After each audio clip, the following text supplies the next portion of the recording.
এই মেয়েটাকে চেনেন? হ্যাঁ, উনি সিমরিন লুবাবা। একটা সময় যিনি ছিলেন দেশের আলোচিত শিশুশিল্পী।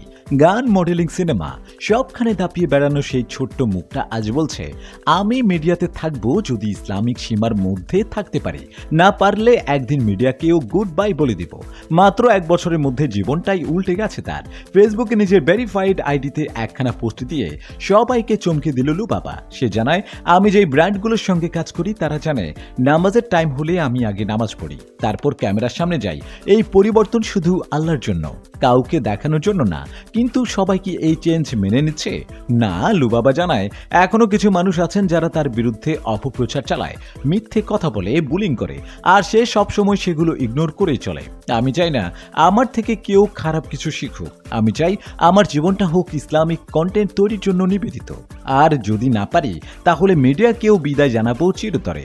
শেষে সে আরও বলে, এই দুনিয়া ক্ষণস্থায়ী, একদিন সবাইকেই নিজের কাজের হিসাব দিতে হবে। আল্লাহ আপনাদের হেদায়েত দিক। একটা লাইক দিও এই সাহসী সিদ্ধান্তের জন্য।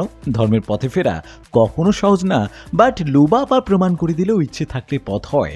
কমেন্টে জানাও তোমার কি মনে হয় লুবাবার এই সিদ্ধান্ত নিয়ে।